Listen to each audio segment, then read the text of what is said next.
Dimana-mana kalau kamu punya mental health, pasti kamu berobat, bukan malah live streaming 24 jam.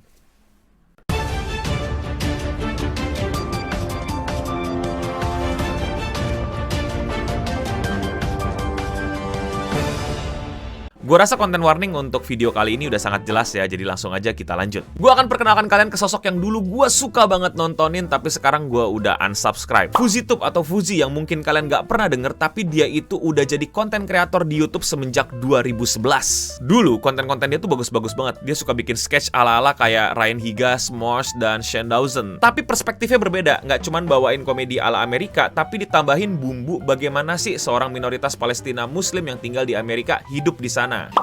Wait. We still have 1 more minute.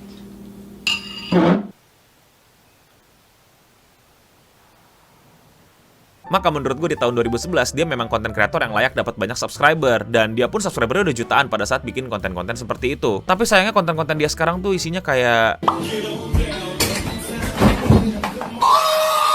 Can I give you a kiss on the cheek? Yeah. You? Yeah. Let's go.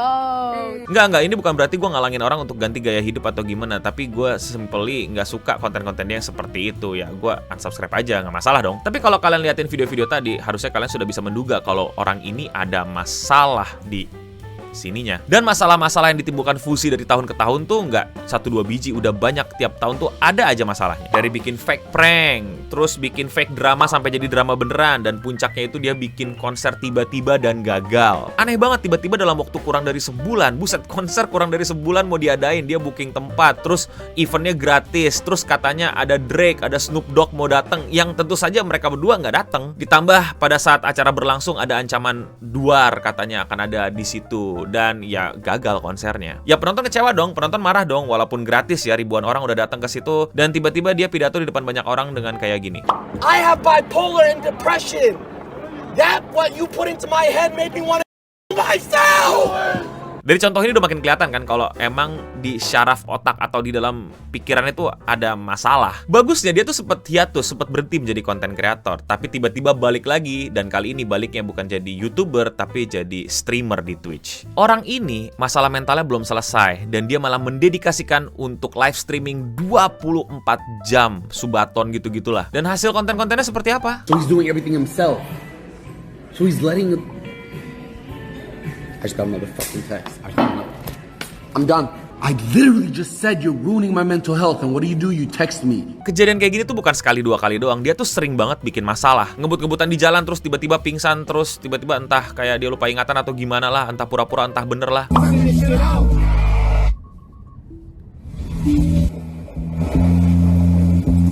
Dan akhirnya dia ke-ban di Twitch gara-gara itu. Tapi habis ke-ban di Twitch, dia malah kabur ke Kick, salah satu saingan Twitch sebagai platform live streamer dunia. Kick tuh lama-lama kayak kumpulan orang-orang yang punya masalah sama Twitch atau bermasalah di Twitch, ngumpul di sana semua lah. Dan dia lagi happy-happynya live streaming lagi 24 jam, subaton lagi di sana dengan berbagai macam kekacauannya lagi. Dia tuh hobi banget ya bikin masalah, tapi ketika dikonfront orang, ketika udah ke pojok, dia tuh paling hobi banget ngeluarin kartu. Tau gak lu kartu apa? Kartu trap cardnya dia, yaitu adalah play victim kalau dia punya masalah mental. I'm in your city. Sick side. I'm outside. I slapped the dog shit out of you. You punched like a bitch. I slapped you, dog. Atau dia kayak belaga snap atau emang snap beneran. Thought you left to get the Oxford. No, you guys. Fuck all of Yusuf!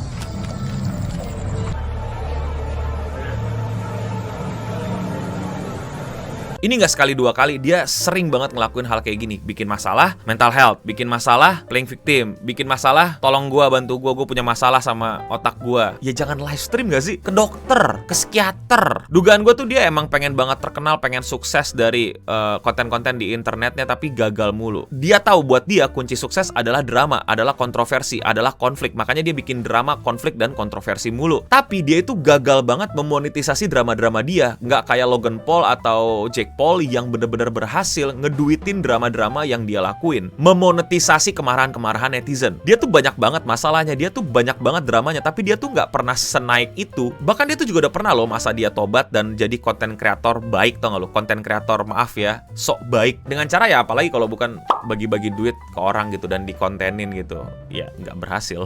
Dan akhirnya dia kembali ke jalur bad boys, jalur gua konten kreator, gua sengak, gua sombong, gua narsis, gua yang terbaik, ego gua besar, lo semua hanya NPC, gua MC-nya. Dan dilakuin selama 24 jam sehari. Dan kasus terbarunya ini baru terjadi kemarin-kemarin. Jadi ceritanya tuh dia ribut sama orang, masalah I don't know, udah nggak peduli gue sama masalahnya, dia terlalu banyak masalah. Intinya dia konfront lah sama orang via telepon, saling marah, saling teriak, saling ancem. Terus tiba-tiba dia nelfon 911 gitu untuk minta bantuan polisi cepat. Say it again. 2130 Hibiscus Circle, North Miami, Florida. Hold the fuck up. I want to show you my collection.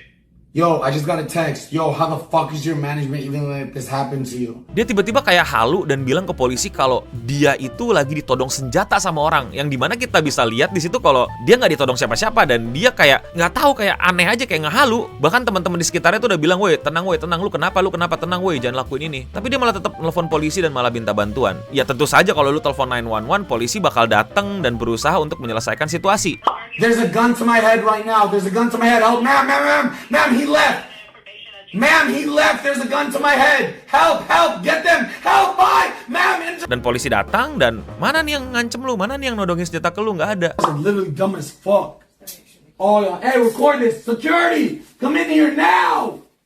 Dan seperti biasa, Fuzi tuh marah-marah, ngancem-ngancem, terus udah ke pojok, dia bakal play victim. Tapi beda, pas play victim, dia nggak mainin kartu mental health-nya. Kini dia mainin kartu minoritas dia. My life is in danger and you arrest a Palestinian Muslim who's viral? Are y'all dumb or are you stupid? Ini buat gue kartu minoritasnya keterlaluan banget sih, dan sangat-sangat disrespectful sekali. Dan akhirnya dia ditangkap, dan kabar terakhir entah di penjara apa enggak, tapi yang pasti kesehatan mentalnya lagi dicek. Dan sudah sangat jelas jawabannya adalah dia perlu ke psikiater, dia perlu berobat dengan baik, dengan disiplin. Ya dia sempat berobat, tapi sambil berobat sambil live stream dan ngelakuin hal-hal aneh-aneh. Demi apa? Demi konten. Demi stay relevant. Dan bukannya dibikin sembuh, dibikin benar-benar hilang, dia malah manfaatin mental health-nya untuk tameng atas kebrengsekan dia. Kayak siapa ayo? Kayak orang-orang di platform mana ayo? Ya terserah sih, lu pada kalau mau masih nontonin dan memuja dia, tapi jelas-jelas apa yang dia lakukan adalah salah. Mau lu punya mental health, mau lu nggak punya mental health, jadi orang brengsek itu salah. Kalau lu punya mental health, lu berobat, bukan malah menjadi perlindungan lu untuk berlaku brengsek ke orang lain. Ada satu konten yang gue malas tunjukin contohnya, dan ini buat gue tuh sangat-sangat disrespectful banget dan keterlaluan, tau nggak? Oke, dia orang Palestina, dia ke airport. Kira-kira bercandaan paling edgy apa yang bisa dilakukan orang kayak gitu? Dan iya, ia lakuin. Gue nggak mau ngasih lihat klipnya karena buat gue keterlaluan banget dan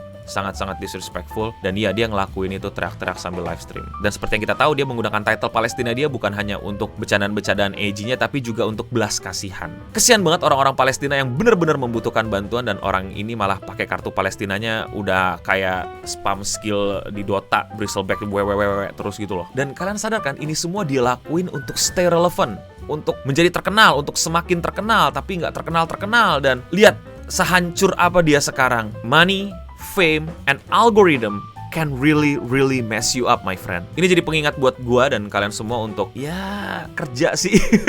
Kerja deh. Jangan tumpahin hidup lu semua jadi seorang konten kreator. Udah kebanyakan konten kreator. Ya bagus kalau lu bisa nemuin jalan lu jadi konten kreator tanpa pekerja dan bisa sukses, good for you. Gue cuma mau ngingetin ya, jadi konten kreator itu nggak mudah. Menyenangkan, bisa nggak menyenangkan, tapi ada juga contoh-contoh buruknya dan jangan sampai lu atau bahkan gua kesana. Semoga di Indonesia nggak ada ya konten kreator yang manfaatin penyakit mental mereka untuk bikin konten aneh-aneh kayak Fuzi. Atau udah ada. Itu dia FuziTube, konten kreator paling play victim sedunia yang sekarang lagi ditangkap polisi. Menurut kalian gimana? Komen di bawah. Kalau gue ada misinformasi atau ada kekeliruan, kalian juga bisa kritisi gue di komen di bawah, please. Kalau kalian suka sama konten kayak gini dan kalian mau support gue, kalian bisa lakuin dengan sesimpel klik tombol subscribe. Atau kalian juga bisa support langsung gue dengan coba membeli buku gue, Bagaimana Sosial Media Menghancurkanmu. Nah ini bagaimana Fuzi dihancurkan sama sosial media, bisa kalian pelajari dari buku ini. Ini tipis kok, tenang aja. Linknya di deskripsi box di bawah. Dan itulah dia seputar internet untuk kali ini. Gue Eno Bening pamit undur diri, dan untuk kita semua, stay clean and sound.